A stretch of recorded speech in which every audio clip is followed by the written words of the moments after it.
cumplir plenamente con los comply fully compromisos with its en el marco del Tratado sobre under la no proliferación de the armas Nuclear nucleares, TNP, Non-Proliferation Treaty, así como de su acuerdo as well salvaguardias as y de lo the establecido en la Safeguards resolución Agreement and the 2231 provisions de of este Resolution Consejo, 2231 by this especialmente Council, ante la particularly given posibilidad the del desplazamiento possibility de uranio that enriquecido sin la enriched debida supervisión de la uranium OEA. has been moved without due No debemos permitir IAEA que se supervision. debilite la We arquitectura de no cannot allow a proliferación, weakening in the la cual ha non-proliferation proporcionado mayores architecture. garantías de estabilidad y That seguridad architecture internacionales has al reducir provided greatest guarantees for significativamente international el stability and riesgo de que security las and armas nucleares significantly se reduced the conviertan en risk fuente de of confrontación nuclear o de conflicto. weapons becoming a source of Es confrontation or urgente en este conflict. contexto In this que las context, partes it is reanuden las urgent for the parties negociaciones to resume haciendo uso negotiations pleno del plan de and to acción make full use integral of conjunto, the joint la comprehensive plan resolución of action, 2231 del resolution Consejo de Seguridad, 2231 of this así Security como también Council, de los as well mecanismos as of bilaterales bilateral establecidos mechanisms para avanzar established hacia la to estabilidad make y progress seguridad towards regional y regional global. and Muchas global gracias, stability Presidente. and security. Thank you.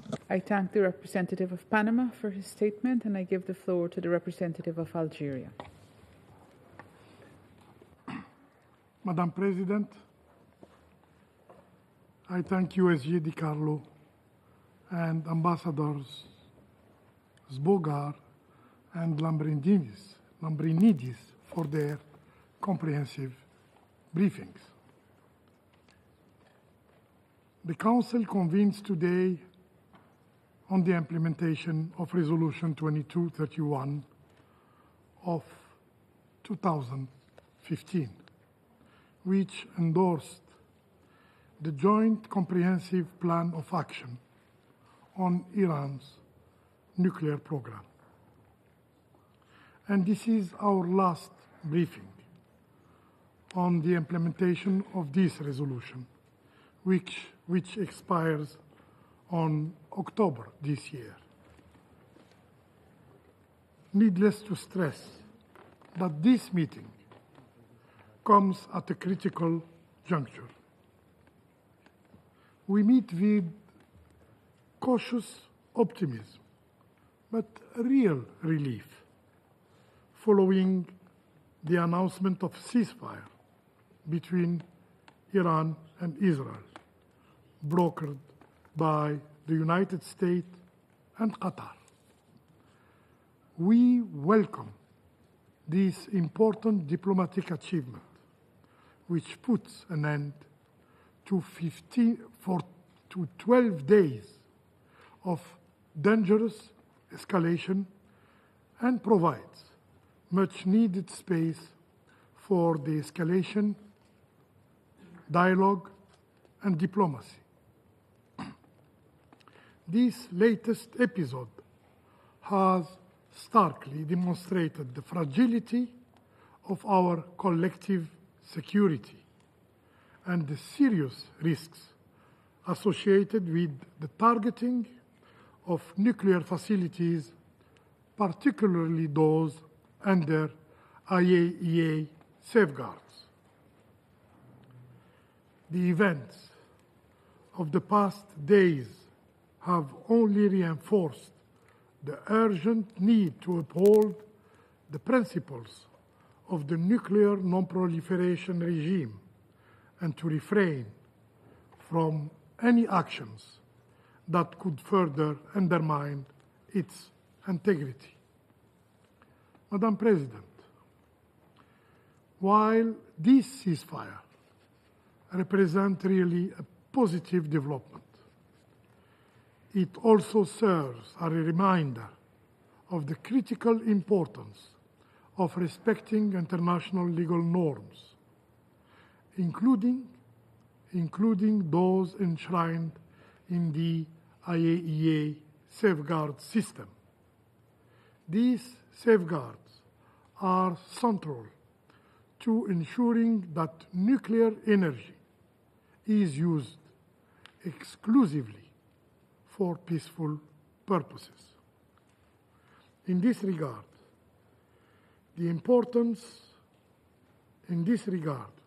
we reiterate the importance of the full and balanced implementation of the JCPOA by all parties.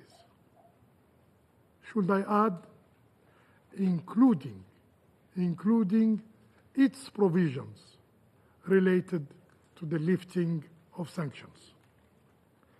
It remains a key component and offers a practical framework for addressing concerns related to Iran's nuclear program through dialogue, transparency, and verification. As the Secretary General of the United Nations stated in his report, diplomacy remains the best and only way to address concerns regarding Iran's nuclear program and regional security issues.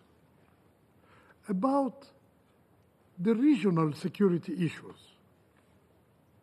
may I underscore the urgency of establishing a zone free of nuclear weapons and all other weapons of mass destruction in the Middle East.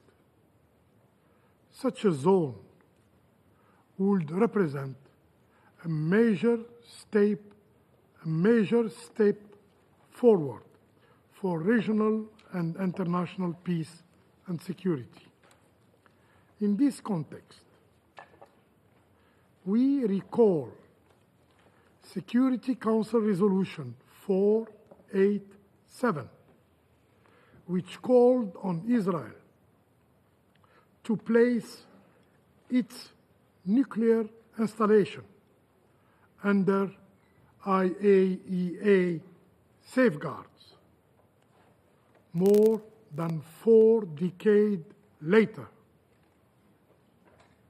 this call remained ignored, unanswered, unfulfilled. Madam President, to conclude, the announced ceasefire provides a valuable opportunity to reinforce the norms that underpin the global non-proliferation regime. Without selectivity, without double standard, Algeria stands ready to work with all partners to uphold international law and to strengthen the integrity of the global non-proliferation regime, a cornerstone of our shared security. I thank you. I thank the representative of Algeria for his statement, and I give the floor to the representative of the Russian Federation. Госпожа председатель, Madam President, благодарим заместителя генерального секретаря ООН Secretary Розмари General Rosemary Ди DiCarlo координатора and Совета Security Council Безопасности по вопросу Facilitator выполнения for the резолюции implementation of Resolution 2231, 31, постоянного the Council представителя Secretary of Словении Slovenia, Самуэля Samuel Boger, и, пользуясь случаем, поздравляем and we also словенских congratulate our коллег с Slovenian консенсусным colleagues утверждением on the годового unanimous доклада adoption of the координатора 6-month и report of the рассчитываем на их facilitator дальнейшие усилия and по обеспечению count on their деятельности continued формата efforts 2231 to support до the завершения activities его under the работы в 2231 соответствии с format установленным сроком в октябре until its 2023 scheduled года. conclusion in October 2025. Выслушали главу делегации We've listened to Европейского the Союза head of delegation of the EU, Lambrinidis. Stavros Lambrinidis. Госпожа председатель, Madam в ночь с President, 12 на 13 июня государства, члены ООН in the и night of участник дня June 12th to 13th, member подверглись states of неспровоцированной the parties to агрессии, the весь мир NPT оказался на грани carried масштабной out ядерной unprovoked катастрофы. aggression, bringing the world to the brink of nuclear Российская disaster. The Федерация Russian самым решительным Federation образом осуждает strongly атаки на территории condemns Исламской the Республики attacks Иран, on Iran, включая ее including its инфраструктуру peaceful мирного nuclear атома, infrastructure, находящуюся which под is гарантией subject to МАГАТЭ. IAEA safeguards. Действия The Соединенных Штатов и actions of the Израиля прямо US and нарушили Israel Устав ООН, directly violated резолюции the ее Совета UN Charter, Безопасности, в том Security числе Council 487 resolutions, including 487 и 487 обсуждаемый and сегодня 2231, which we're 2231, discussing today, а также Устав as well МАГАТЭ as the и профильные Charter of the резолюции IAEA Генконференции and агентства. relevant resolutions of the Они IAEA General представили собой Conference. прямое и They опаснейшее constitute a посягательство на direct авторитет and дня, very dangerous в challenge to the частности, на authority of the гарантированные статьей NPT, 4 договора especially права Ирана Iran's на right использование guaranteed under атомной Article энергии в 4 мирных of the целях, treaty to use nuclear включая energy for обогащение peaceful урана, purposes, including и uranium является enrichment. болезненным ударом по And режиму this was a нераспространения. major blow to the non-proliferation regime. And all of these actions were carried out by two states, one of which is depositary of the NPT, while the other, for decades, has refused to accede to this crucial element of international security and has refused to subject its nuclear activities to IAEA safeguards. By the way, we are a bit surprised at Israel's request to take part in our meeting, which is taking place under the agenda item non-proliferation. We would like to believe that this decision hints at a potential accession of this country to the NPT, which the entire world would love to see. Colleagues, attacking Iranian infrastructure, including enterprises involved in the nuclear fuel cycle, creates a real threat of radiological consequences, which could affect not only Iranians but the entire Middle East. All of this, unfortunately, again, happened not just with the tacit consent, but with the approval of the UK, France, and Germany, which continue to consider themselves full-fledged parties to the JCPOA. Their assurances of their commitment to a diplomatic solution to the Iranian nuclear program inspired little confidence before, but currently they are absolutely impossible to take seriously. Judge for yourself that first these countries deliberately refuse to uphold their obligations under the nuclear deal by not providing necessary conditions for ensuring economic benefits from the lifting of European sanctions against Iran, which were in effect till 2015. And then they followed in the footsteps of the U.S., which withdrew from the JCPOA in 2018, and renewed their unilateral sanctions pressure on Tehran, thus precluding any prospect of a full restoration of the JCPOA, toward which our Iranian colleagues have repeatedly expressed their openness. At the same time, Berlin, London, and Paris attempted to portray Iran's legitimate retaliatory measures, which they themselves, Berlin, London, and Paris, provoked as unleashing some imaginary Iranian nuclear threat. They repeatedly attempted to undermine the cooperation between Iran and the IAEA Secretariat, which included efforts to settle unresolved questions. And even in spite of that, Iran remained and remains the most rigorously verified state out of all the members of the IAEA. And the Director General of the IAEA's reports clearly indicate the lack of any proliferation risk. Here I emphasize that the IAEA's reports in nowhere mention the conversion of Iran's nuclear material for military purposes or for any undeclared purposes. So the IAEA has observed no signs that Iran is developing a nuclear weapon. Therefore, all of the assertions of our Western colleagues to the contrary are falsehoods calculated for an audience that has not read these reports or that did not understand this issue. The cynicism and hypocrisy of our Western colleagues reached a peak on June 12th. On that day, the IAEA Board of Governors adopted yet another puffed-up resolution on Iran, divorced from reality and inspired by Western countries.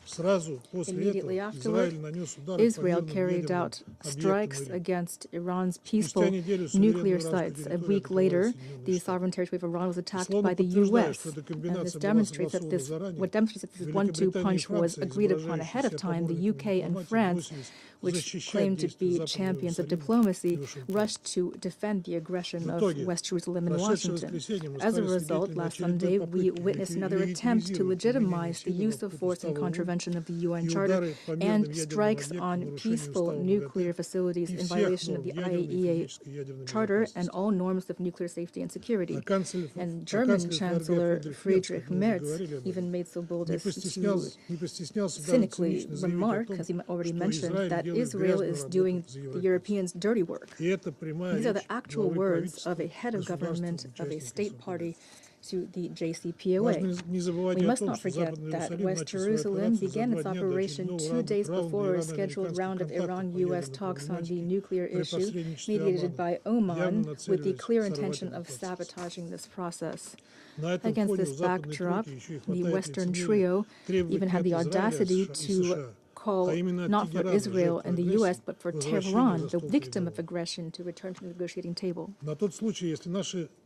If our British, French, and German colleagues continue to threaten launching this Resolution 2031 as a mechanism of sanctions by the Security Council on Iran, I'd like to remind them that there's no political, legal, or procedural basis for this. Berlin, London, and Paris have chronically violated this resolution and the JCPOA, and therefore do not have the right to engage this mechanism. And the U.S. no longer has any basis to do so, since it withdrew from the agreement. The Vienna mechanism for dispute settlement still has not been engaged. The U.S., the UK, France, and Germany do not have the moral right to mention this. It is their actions that truly have betrayed diplomacy and have led to the current situation. Madam President, special responsibility in this regard lies with the IAEA and Secretariat, given the infringement by Israel and the U.S. on the global nuclear non-proliferation regime, which forms the basis for the NPT. The Director General and his colleagues are obligated to uphold their mandate, as well as the resolutions of the General Conference 444 and 533. The IAEA leadership must not content itself with evasive language and fragmented information, but rather provide detailed reports on the attacks against Iranian nuclear facilities under IAEA safeguards. At the same time, it's extremely important to call things by their names and directly indicate who exactly carried out targeted attacks in violation of the charters of the UN and IAEA and resolutions of the Security Council and General Conference of the IAEA. Unfortunately, we've already seen that the Director General of the IAEA includes sometimes subjective judgments alongside facts and statistics in his reports, and these are then used by a certain number of countries to justify their unprovoked aggression. Madam President, the Iranian nuclear program can only be resolved through diplomacy, through negotiated solutions, which are based on international law and the principle of equal and indivisible security. The Russian Federation consistently has supported a peaceful solution to the concerns surrounding the Iranian nuclear program, which is acceptable to all parties, as well as the international community as a whole. Here, the greatest responsibility lies on the UN Security Council, which is obligated to take the requisite measures. This is the goal of the draft resolution proposed by Russia together with our Chinese and Pakistani partners. Today, we are proposing to our Council colleagues an updated text that takes into account the latest developments and aims to bring about a lasting ceasefire, as well as oversight of that ceasefire by the Security Council through Secretary General reporting. The JCPOA and Resolution 2231, adopted in 2015, demonstrated that the international community at that time rejected the military approach and clearly chose diplomacy instead. Today, we must make the same choice again without delay. Thank you. I thank the representative of the Russian Federation for his statement, and I give the floor to the representative of Greece. Thank you, Madam President. I would like to thank Under-Secretary General Mr. Carlo, the head of the EU delegation, Mr. Lambrinidis, for the informative and timely briefing. I would also like to commend my Slovenian colleague Ambassador Spogar and his team for their efforts in timely compiling the facilitator's report. Madam President, first of all, I would like to welcome President Trump's announcement of a ceasefire agreement, also commending the mediating efforts by the US and Qatar. It is a necessary first step towards sustainable security, which can only be achieved through diplomacy and negotiate a deal that would address all proliferation risks and guarantee the security of all countries of the region. Madam President, on today's issue of non-proliferation, allow me to highlight the following 3 points. First and foremost, Greece reiterates its unwavering commitment to preserving and strengthening the global nuclear non-proliferation regime. The IAEA and NPT remains indispensable institutional cornerstones. We therefore urge all state parties to comply with the full range of the obligation under the NPT. Secondly, we express serious concern of the findings of the DG Gross's most recent report of May 31st, as well as the IAEA board resolution adopted on June 12th. According to them, the agency's ability to verify Iran's implementation of its nuclear-related commitments under the JCPOA has been seriously affected. The cessation of Iran's application of the additional protocol, the removal of JCPOA-related monitoring and surveillance equipment, the non-compliance with its obligation under the Safeguards Agreement, and the access refusal to experienced AAA inspectors have collectively led to a loss of continuity of knowledge, a gap that the agency now confirms cannot be restored. Of equal concern is a steady increase in Iran's stockpile of enriched uranium. As of May 17, and since late February, Iran's total enriched uranium stockpile has been considerably increased and reached up to 60%. This is deeply alarming for a non-proliferation perspective, as there is no credible civilian use for uranium enriched to this level. We remain deeply concerned with the Director General's inability to provide assurances that Iran's nuclear program is exclusively peaceful. Thirdly, Greece continues to view the JCPOA, as endorsed by this Council through Resolution 2231, as the best available framework to ensure that Iran's nuclear program remains exclusively peaceful. Its full and effective implementation would provide both transparency and confidence, not only with regard to verification, but also with a view towards sanctions relief, economic developments, and regional de-escalation. It is in this spirit that we fully support all diplomatic efforts to secure Tehran's full compliance with its obligations under the JCPOA. We welcome last Friday E3 Iran talks, while we call for the resumption of the US-Iran talks. As a country with historical ties and geographical proximity to the region, Greece stands ready to support all constructive efforts aimed at de-escalation, diplomacy, and dialogue. Madam President, in closing, let me stress that Iran, as a matter of fact no other nation, must never be allowed to acquire a nuclear weapon. The international community cannot afford a major nuclear proliferation crisis. With the credibility of the global non-proliferation regime at stake, and with military escalation threatening the security and stability of the Middle East, the time has come for responsible action. We call on all parties to demonstrate political will, engage meaningfully and in good faith, and reaffirm the commitment to dialogue and diplomacy. As the events of the last day demonstrate, we are glad that even in these very difficult circumstances, the window of diplomacy has remained open, and there is now an opportunity for addressing through dialogue all concerns about the Iranian nuclear program. I thank you. I thank the representative of Greece for his statement, and I give the floor now to the representative of Denmark. Thank you, Madam President. And as others, I thank Undersecretary General Di Carlo, Ambassador Lambrinidis, and Ambassador Spoga for your briefings and updates. Madam President, the situation in the Middle East continues to evolve. We welcome the announced ceasefire between Israel and Iran as a critical step towards de-escalation in a region that has endured far too much instability. We urge both parties to adhere to it and to abide by the obligations under the UN Charter and international law. This moment must be seized, not only to consolidate gains in regional security, but also to create the necessary space for renewed diplomatic engagement on the nuclear file. It is in the interest of all parties to pursue a negotiated solution, which is the only viable path to restore stability and lasting peace in the region. Madam President, even before the recent developments, Denmark has continuously expressed our concern about Iran's nuclear trajectory and its activities in blatant violation of the JCPOA. We have also persistently warned against an Iranian withdrawal from the Non-Proliferation Treaty. Our position is clear. Iran must never be allowed to acquire a nuclear weapon. This follows Iran's obligations under the Non-Proliferation Treaty and its commitments under the JCPOA. It is therefore deeply alarming that the recent IAEA report shows that Iran has failed to declare nuclear material in its possession and demonstrate that Iran has impeded and obstructed agency verification activities, as also conveyed by the 2231 facilitator letter. We reiterate our great concern that the IAEA is unable to assure that the Iranian nuclear program is exclusively peaceful. These concerns are furthered by Iran's production and stockpiling of vast amounts of enriched uranium with no plausible civilian purpose. It still remains unclear whether Iran has ceased its enriching activities.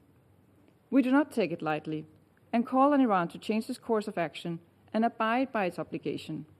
This remains true even if recent events have changed the circumstances surrounding the Iranian nuclear issue. Madam President, as many has highlighted here today, this is the last mandated meeting before the expiration of the JCPOA, meaning there is no time to spare. Iran must, therefore, engage seriously in negotiations with the international community, leading to an agreement which addresses all concerns related to its nuclear program. Securing an agreement on the nuclear issue has the potential to foster lasting stability in the Middle East. All efforts must be deployed to this end. The role of the IAEA's verification and monitoring of Iran's nuclear program remains imperative also in the current situation. Denmark strongly supports the agency's professional and impartial efforts in carrying out its mandate to verify the implementation of Iran's safeguard obligations, especially during these complex circumstances where the safety and security of the inspectors must also be kept in mind. Madam President, in closing, we continue to call for a diplomatic solution. Only a negotiated solution can bring a lasting settlement to concerns about Iran's nuclear program. I thank you. I thank the representative of Denmark for her statement, and I give the floor to the representative of Pakistan. Thank you, Madam President. We thank Undersecretary General Rosemary DiCarlo and Ambassador Stavros Lambrinidis for their briefings. I would also like to thank Ambassador Samuel Sbogar for presenting the report in his capacity as the facilitator of the 2231 format. Madam President, the core common element of these three briefings that we just heard in this meeting was the primacy of a peaceful diplomatic solution. We are meeting at a crucial point in the implementation of Resolution 2231 and Security Council's consideration of Iran's nuclear issue. Obviously, the developments of the past 2 weeks have impacted the context of the whole issue and have a bearing on our discussions today. However, what has not changed are the fundamental principles and multilateral spirit behind the Joint Comprehensive Plan of Action and the Resolution 2231 adopted 10 years ago. The JCPOA was a unique instrument, manifestation of an approach based on dialogue, diplomacy, and pragmatism. It was the outcome of painstaking and arduous, yet constructive negotiations. It charted a roadmap to comprehensively address the concerns of the parties concerned by clearly defining their relevant obligations and responsibilities. While proceeding very well, the agreement was regrettably disrupted, leaving many complications in its wake that impacted the full and faithful implementation of the JCPOA by various parties. Notwithstanding those challenges, the most widely held view was that dialogue, diplomacy, and constructive engagement was the only viable way forward. That view was still there and was indeed back in play with the negotiations between Iran and the United States facilitated by Oman, till it was violently disrupted by the unlawful and illegal military attacks on the IAEA safeguarded Iranian nuclear facilities. These military strikes also impeded the IAEA's crucial verification functions in Iran. Pakistan has expressed its clear position on these developments in this chamber and elsewhere over the past 2 weeks. Our leadership has also remained actively engaged with counterparts from many other countries during this period. Madam President, what we have witnessed should never have happened. Even now, it is our firm belief that these actions should not be allowed to further complicate the peaceful resolution of long-standing issues as well as the full and effective implementation of Resolution 2231. We reaffirm our support for the resolution of the Iranian nuclear issue through peaceful means, diplomatic engagement, and sustained dialogue. Pakistan advocates the preservation and renewal of the JCPOA or its substitution by an equally sound agreement that is acceptable to all sides before it expires in October this year. The IAEA is the institution responsible for verifying compliance with the respective nuclear safeguards obligations of member states. It is mandated to do so in an objective, impartial, and credible manner, purely on technical grounds. The IAEA must be enabled to fulfill this statutory function. We believe that verification activities by the IAEA should continue unimpeded. The IAEA must continue its work in an impartial and apolitical manner to provide objective reporting and credible information regarding the issues under its purview. Madam President, with regards to recent developments in the region, I would like to emphasize the following points. First, condemnation of violation of the sovereignty and territorial integrity of member states, and the threat or use of force to settle disputes. Second, clear rejection of attacks on IAEA safeguarded nuclear facilities, which violate Security Council and IAEA resolutions as well as international humanitarian law. Third, we request the Secretary General to report on the implications of these developments on the implementation of Resolution 2231, particularly those arising from military strikes against nuclear facilities. And we also request the Director General IAEA to share his assessment from legal, technical, safety, security, and safeguards points of view. Fourth, we urge sustained cessation of hostilities and a permanent ceasefire to allow resumption of dialogue and verification activities by the IAEA. Fifth, there is an urgent need to renew diplomatic engagement to seriously and faithfully address the outstanding issues in a cooperative manner as per the rights, obligations, and responsibilities of the parties concerned. Madam President, we welcome the announcement of the ceasefire understanding between Iran and Israel, and we expect this to be fully respected. We commend all those who played a pivotal role in facilitating this development and hope this positive step will contribute to lasting peace and stability in the region. This is a vital step that must now be followed up by constructive and comprehensive engagement. Pakistan firmly believes that all disputes must be resolved in accordance with the principles of the UN Charter and international law, including respect for sovereignty and territorial integrity. We call on all parties to fulfill their respective obligations and responsibilities and avoid any further escalation. Most importantly, the trust and confidence in the diplomatic engagement that was damaged by the unprovoked aggression must be meticulously restored.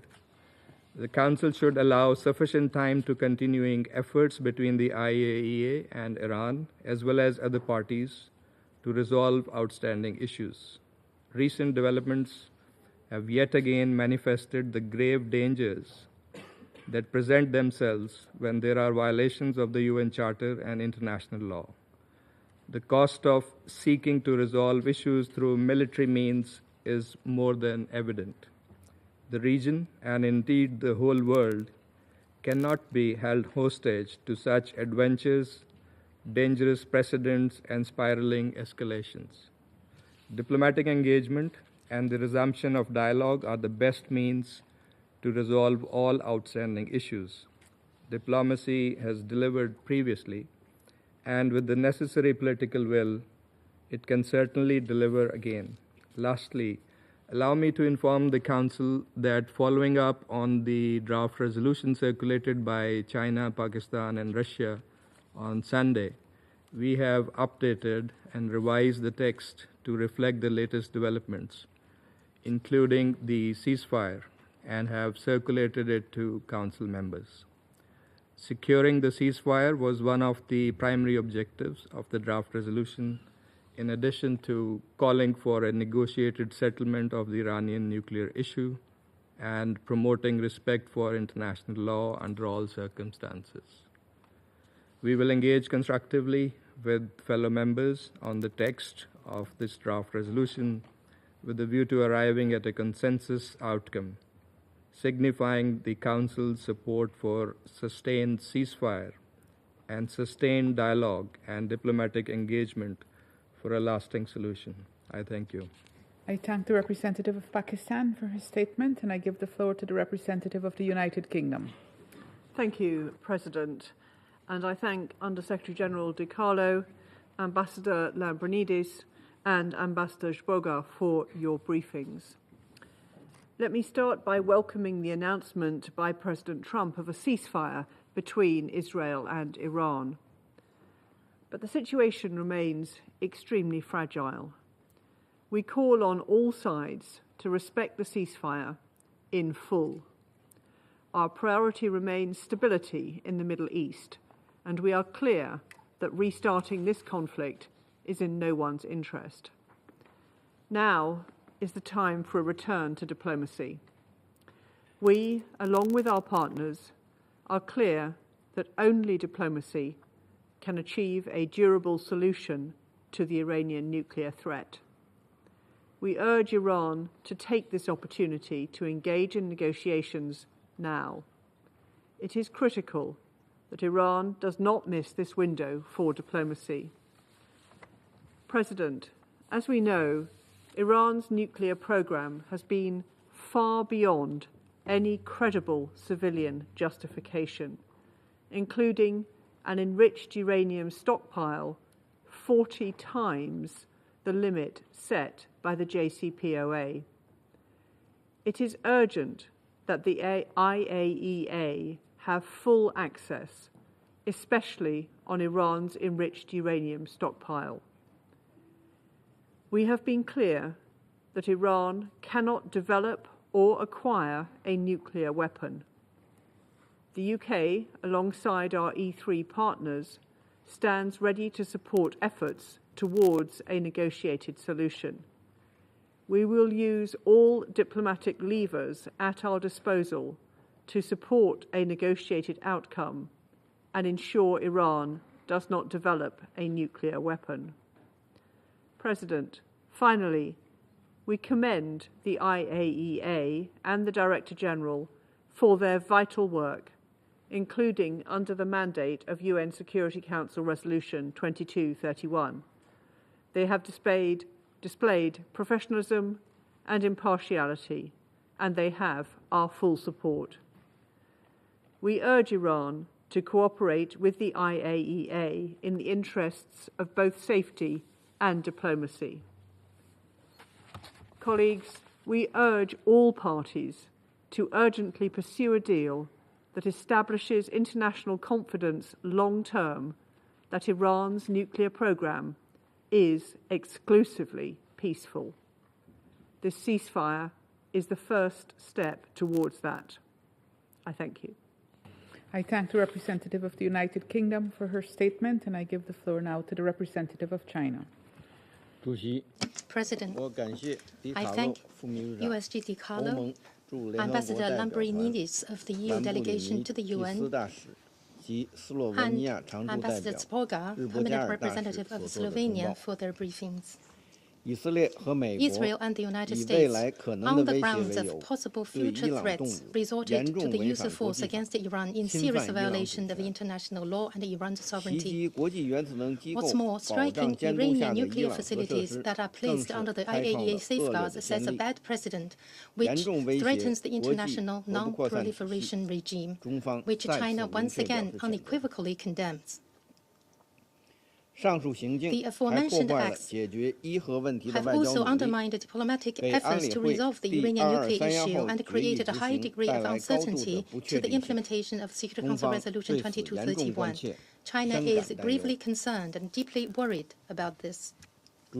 President, China has noted that some members of this council have done nothing but accuse Iran of violating its non-proliferation obligations in an attempt to justify the military actions of Israel and the United States. Here, China wishes to remind these countries of the following basic facts. It is none other than the United States that started the Iranian nuclear crisis. The United States unilaterally withdrew from the JCPOA in 2018.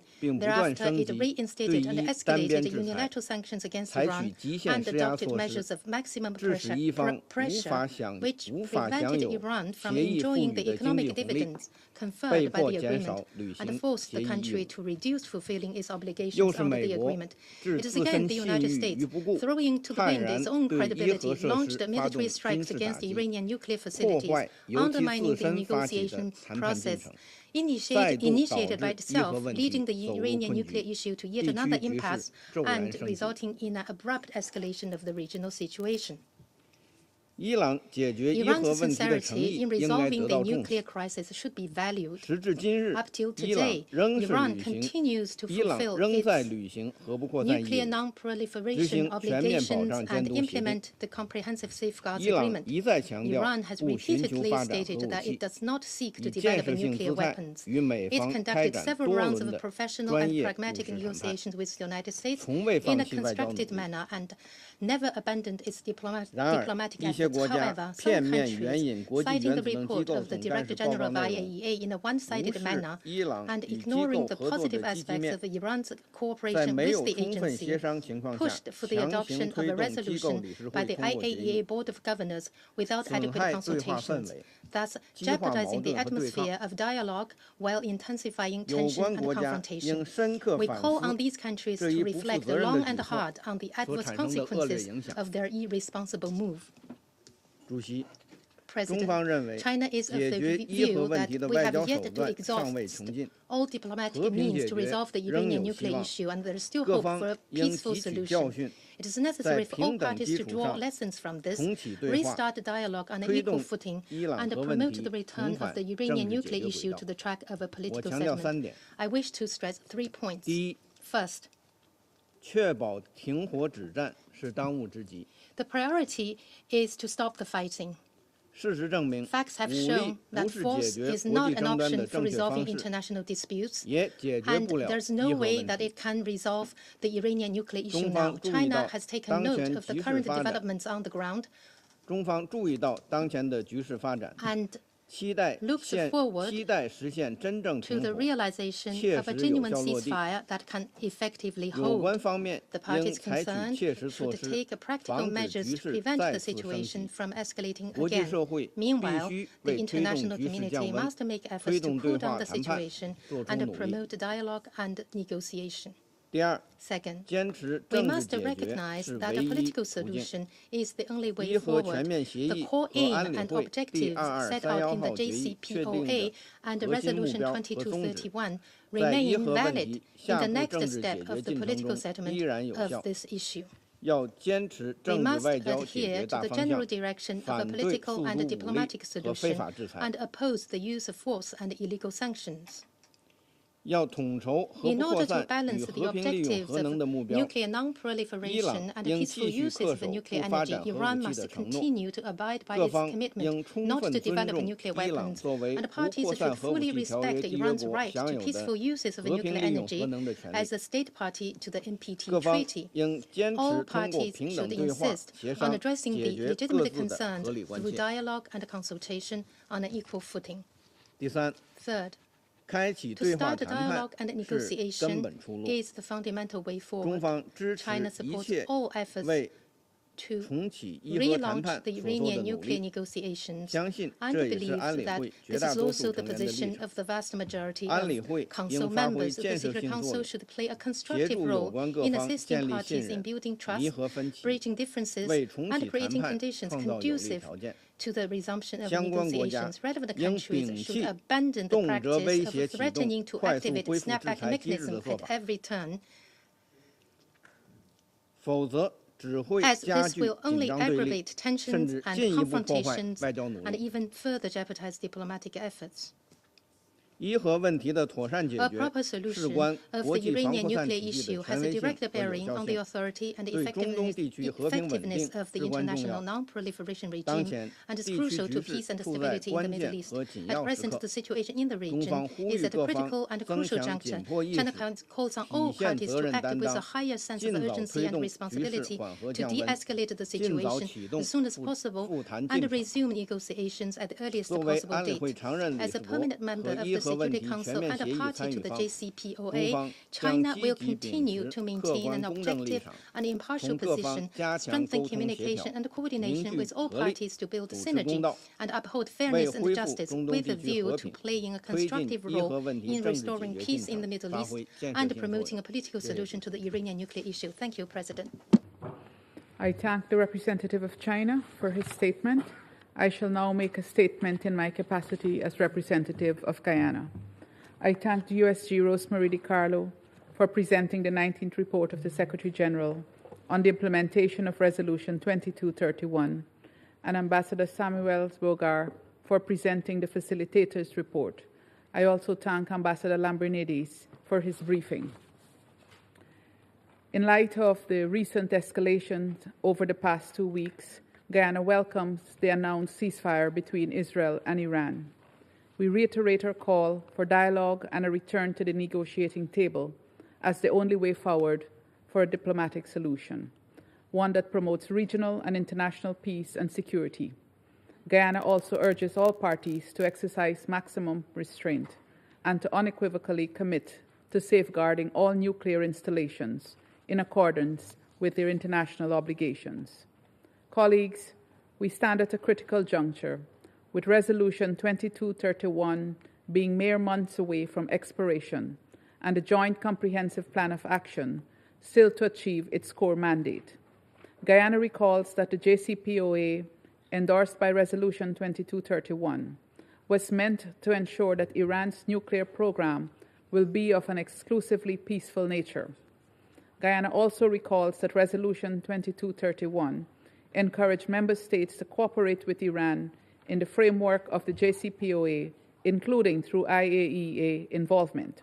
It also encourages cooperation in the field of peaceful uses of nuclear energy and engagement in mutually determined civil nuclear cooperation projects in accordance with Annex 3 of the JCPOA.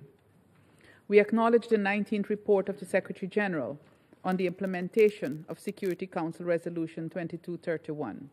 We concur with his assessment that a diplomatic solution that ensures the exclusively peaceful nature of the Iranian nuclear program and promotes economic and trade cooperation between the Islamic Republic of Iran and the international community is the only viable pathway to peace and prosperity. We took note of last month's IAEA report on Iran's implementation of its commitment under the JCPOA, submitted in accordance with paragraph 4 of Resolution 2231.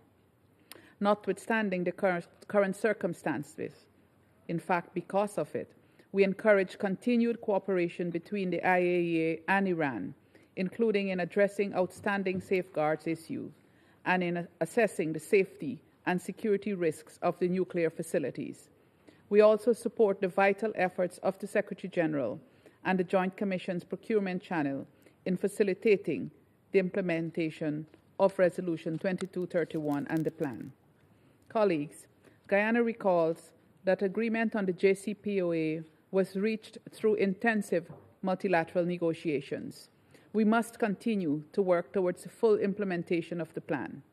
Guyana believes that this is vital to ensuring regional and international peace and security, and for building confidence and trust among the parties. We therefore urge all participants to return to the plan and to engage in dialogue and diplomacy as a matter of urgency. Mutually assured destruction can never be a good policy. We urge stronger commitment toward the Non-Proliferation Treaty and encourage states that have not yet done so to accede to the Treaty on the Prohibition of Nuclear Weapons.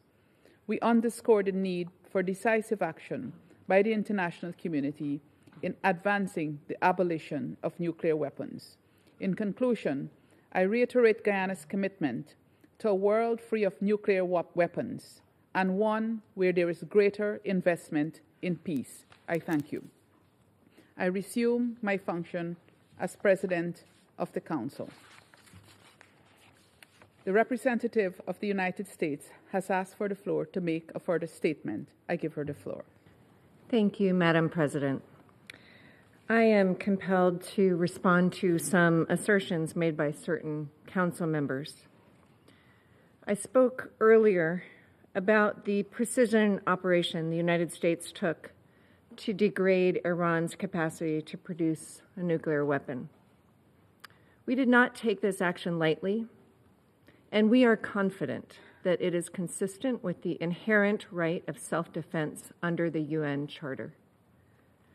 Nothing in the IAEA statute prevents states from taking legitimate steps for their own or collective self-defense. I thank you. I thank the representative of the United States for her statement, and I now give the floor to the representative of the Islamic Republic of Iran. Thank you. In the name of God, the Compassionate and Merciful, thank you, Madam President, for convening this meeting. Today is International Women's Day in Diplomacy. Let me begin by congratulating you and all women diplomats on this occasion. I also congratulate you on your successful leadership of the Council thus far in June. And I commend your tireless efforts in convening emergency meeting to draw the Security Council attention to the aggression by Israel and the United States against my country and the blatant violation. I wish to sincerely thank our brotherly and friendly nation, the State of Qatar, for its sincere and diplomatic efforts to help end Israeli aggression, establish a ceasefire, and prevent a further escalation of regional tensions that threaten peace and stability in the region. We thank Under Secretary General Ms. DiCarlo for her briefing. We take note of the Secretary General's report.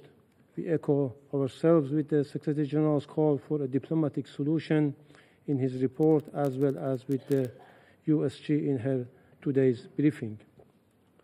We welcome Slovenia as facilitator of Resolution 2231 and appreciate Ambassador Jubogar and his team for preparing the report and today's briefing.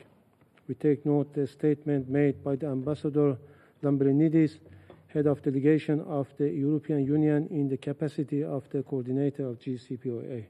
Madam President, first and foremost, I wish to express my strong objection to the participation of the delegation of the Israeli regime in this meeting. Legally and procedurally, Israel has no standing to take part in this meeting. This regime has no connection to the agenda of the meeting, no Resolution 2231 or the JCPOA. The participants to the JCPOA, as mentioned in Resolution 2231, are clearly defined, and the Council's practice in convening meeting under this agenda item has always been limited to the JCPOA participants. Madam President, this meeting is the final Security Council briefing on Resolution 2231 before its expiration in October 2025. In this context, I would like to make following points. First, the U.S. unilateral withdrawal from the JCPOA in 2018, it then imposed illegal extraterritorial sanctions violating UN Security Council Resolution 2231. Iran has honored its commitment in constraint the United States with the full support from the UK, France, and Germany has repeatedly violated both the spirit and letter of the JCPOA, as well as Resolution 2231. The root causes of the current situation are simple and clear. Therefore, they are not in a position to accuse Iran of non-compliance. Second, today's meeting takes place as my country faces an unprovoked military aggression that blatantly violates international law, the UN Charter, the Statute of the IAEA, the General Conference Resolution, and Resolution 2231. This Resolution 2231 calls on all UN member states to avoid actions that undermine the resolution and the JCPOA. However, with the full U.S. support, Israel has targeted Iran's peaceful nuclear facilities, civilians, and civilian infrastructure. Israel falsely justified these attacks on Iran's peaceful nuclear program as an imminent threat. This claim is baseless and has no legal base. In reality, Israel, the region's only undeclared nuclear armed entity and non-party to NPT, refused IAEA inspections and monitoring, while Iran complies with the NPT and has subjected its nuclear program to the most rigorous IAEA monitoring. The breach of Resolution 2231 and international law is not limited to Israel. The United States, a permanent council member responsible for upholding its resolution, also attacked Iran nuclear facilities under IAEA safeguard. Third, it is profoundly troubling that even after a decade of Resolution 2231, Iran's fully monitored peaceful nuclear program has been repeatedly targeted by Israel and the United States. These illegal actions set a dangerous precedent, undermine the non-proliferation regime, and damage the credibility of the Security Council. Resolution 2231 was intended to promote peaceful solution and strengthen the Council's role in preventing unnecessary crises. However, reckless attacks on Iran's peaceful nuclear facilities by Israel and the U.S. has gravely weakened this role. It is disappointing that the Council failed to condemn these illegal attacks, despite a strong request by Resolution 487, which prohibits such illegal acts. We call on the Council to, at the very least, explicitly condemn these aggressions and ensure they don't happen again. Fourth, the double standards are blatant. While the US, the UK, France maintain massive nuclear arsenals and overlook Israel's undeclared stockpiles, they baselessly claim Iran's peaceful program threatens international peace and security. These political accusations have been refuted for years by Iran's transparency and by its full cooperation with IAEA. If they truly care about the non-proliferation regime, they must condemn Israel's violation of international law and Resolution 487. Fifth, claims that Iran has violated Resolution 2231 are groundless. For past decades, Iran has upheld Resolution 2231 and the JCPOA.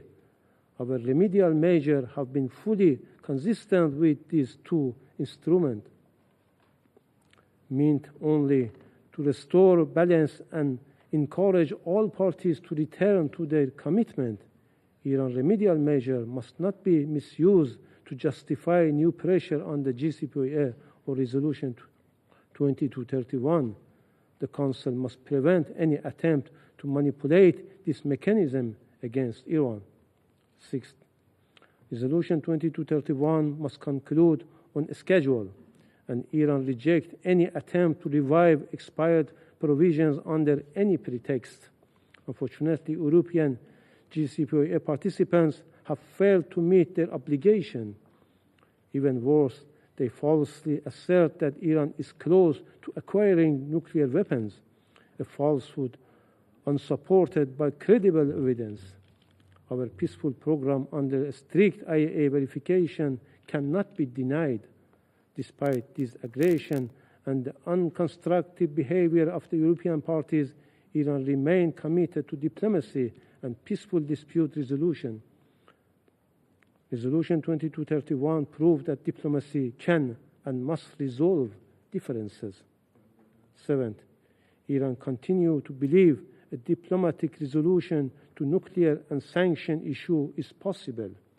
Our commitment is evident through our full implementation of JCPOA and Resolution 2231.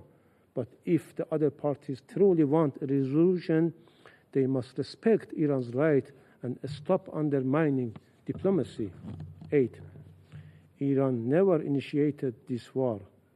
Once the aggressors stopped their attacks, Iran stopped its lawful military response as well. Nevertheless, Iran will not overlook the deceit and double standards. Our brave armed forces remain fully prepared to respond to any further threats or violation. Finally, to conclude, Madam President, we are now closer to diplomacy than ever before. The long, large-scale war they thought could force Iran into so-called unconditional surrender and make it abandon its peaceful nuclear program through intimidation, threats, and the use of force has failed more clearly than ever. They unleashed their full military might, supporting and providing Israel with advanced fighter jets, sophisticated weaponry, and the most powerful bombs, even bunker busters, to attack Iran's peaceful nuclear facilities, and covertly, deliberately, and indiscriminately targeted civilians and critical infrastructures. These attacks led to the martyrdom of hundreds of innocent people, including women, children, nuclear scientists, academics, athletes, students, aid workers, and senior military officials, and left thousands more injured. We honor martyrs for their sacrifices as well as our brave, patriotic people in defense of our homeland. Iran emerged proud and steadfast in the face of this criminal aggression.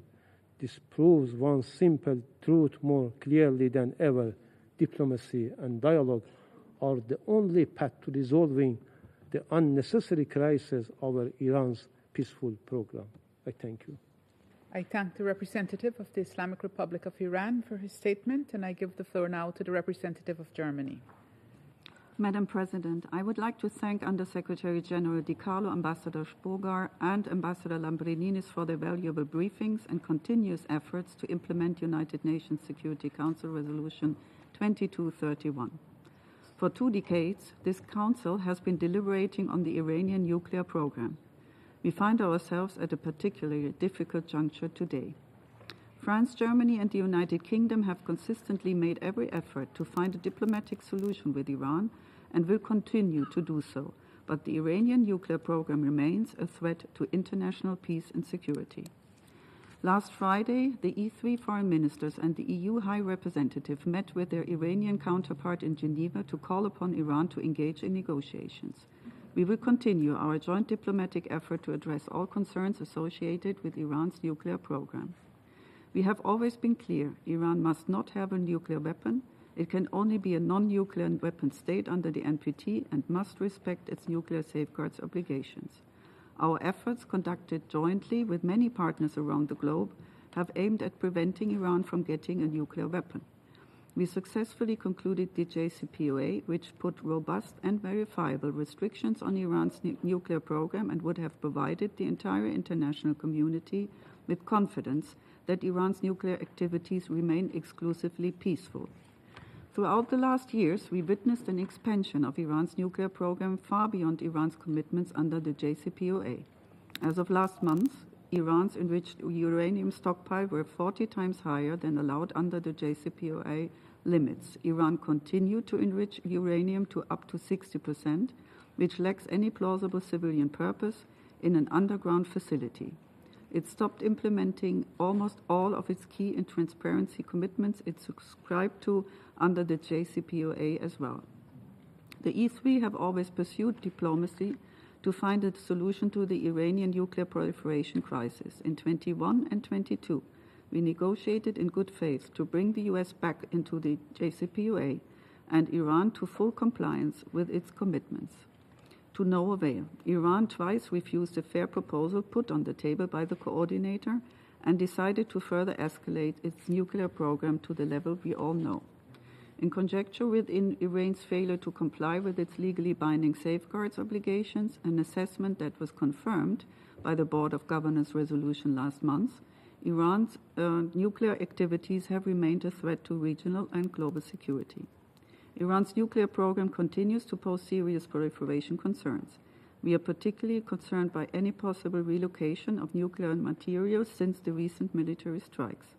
We reiterate that as a member of the NPT and its nuclear safeguards regime, Iran is obliged to declare and put all nuclear material located in Iran under IAEA safeguards. Iran must fully cooperate with the agency and refrain from threats against its personnel and DG Grossi himself, whose professional work we commend.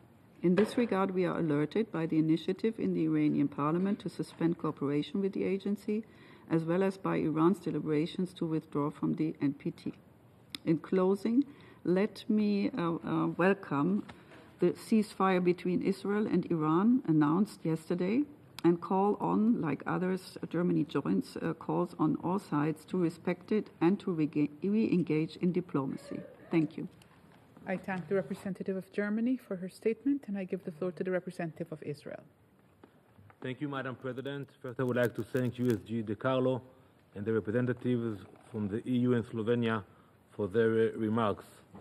To my colleague, the ambassador of Iran, I advise you, instead of giving advice to the Council how to conduct its affairs, to comply with the resolution of the Security Council, so we don't have to come back here almost every day and discuss the violations of Iran. Madam President, since launching Operation Rising Lion, Israel has worked to remove a double existential threat from both the nuclear threat and ballistic missiles. The IDF achieved complete air superiority over Tehran, struck a severe blow to the military leadership, and destroyed dozens of key regime targets. Our forces achieved the objectives of our operation in removing these threats. In full coordination with President Trump, Israel has agreed to the President's proposal for a ceasefire. We thank the United States for its support and critical role in removing the Iranian nuclear threat. Last night, the Iranian regime fired missiles at our civilian population. 4 innocent civilians were murdered in Beersheba. Their tragic deaths are a reminder of the evil we dealt with, a regime that could not restrain its hatred. Israel is a peaceful nation. We pray for peace 3 times a day. But make no mistake, we will respond forcefully to any violation of the ceasefire and any threat facing our people.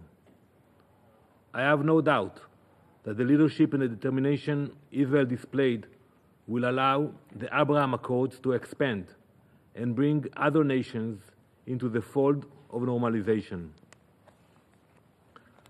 Madam President, if there were a Nobel Prize for deception, the Iranian regime would win it every single year. It has broken every commitment it has ever made. There is no reason to believe this deception will not continue. Let's walk through the facts. In July 2015, this Council endorsed the JCPOA. Iran supposedly agreed to many conditions, restricting its enrichment, reducing its stockpile, and opening its facilities for inspection. In return, it was granted sanctions relief and global legitimacy. But even then, Iran was already building its exit strategy. By July 2019, Iran had already breached the 300-kilogram limit on enriched uranium. In January 2021, it resumed enrichment to 20%, more than 5 times the agreed limit. In April of that same year, it crossed into truly dangerous territory, enriching uranium to 60%. This is a level with no civilian application. In June 2022, Iran removed the IAEA's surveillance cameras and monitoring equipment, attempting to eliminate all oversight. Today, the IAEA is completely blind. As of May 2025, Iran's enriched uranium stockpile stands at over 9,000 kilograms.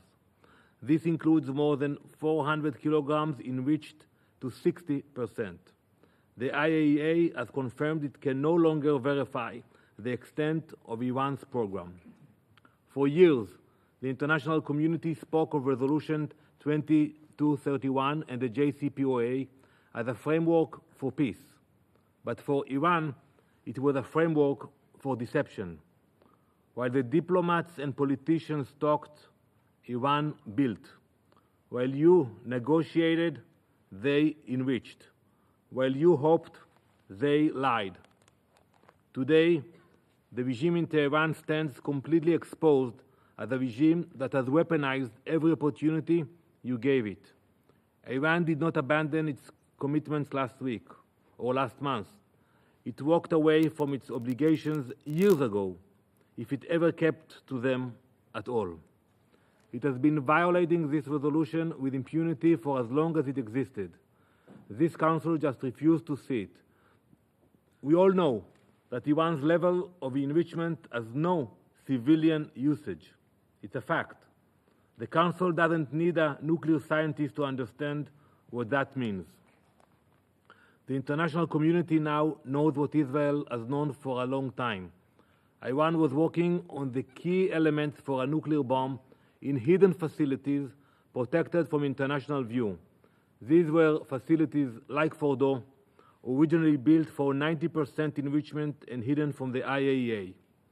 Iran engaged in systematic, calculated assault on every safeguard this Council claimed would prevent them from attaining a bomb. Colleagues, Israel has been warning you for years. We warned you when Iran crossed the enrichment threshold. We warned you when it denied IAEA inspectors access. We warned you when it spanned lies at the negotiating table. Many of you refused to listen. You held onto the illusion that diplomacy was working. You convinced yourselves that silence was stability. You told yourselves that time was on your side. It wasn't. Iran used diplomacy as cover. It used this Council caution as protection. It used Resolution 2231 as protection while it built its dangerous arsenal. For years, what was Iran met with? Statements, concern, condemnations, but without consequences. Israel did what responsible nations must do when faced with extermination. We took action. We moved to dismantle what the world had allowed to grow unchecked. Madam President, this Council was built to uphold international law, not to be exploited by those who trample it. Today, as we speak, Iran remains untouched by consequences from the broader international community. The same Iran that refused IAEA inspections, the same Iran that enriched uranium to weapons-grade levels, the same Iran that used its seat at the table to delay, deceive, and arm itself. Madam President, there is still time to take meaningful and decisive action to ensure that the threat of a nuclear Iran does not return stronger than before. The international community must reassert its authority. It must remain vigilant. It must reimpose the measures necessary to deny Iran the tools of destruction. It must do so before the clock runs out. We are often told that diplomacy must be given a chance. It was given every chance, every round, every channel, every deadline, but so far it has failed. The regime in Tehran never had any intention of complying. Colleagues, you know who you are dealing with. You are not engaging with a regime that negotiates in good faith. You are dealing with the masters of lies, deceit, and delay. You have seen how they respond to your usual approach. So I urge you, take a different approach. Israel has done its part. The United States has done its part. Now the world must do its part. Thank you, Madam President.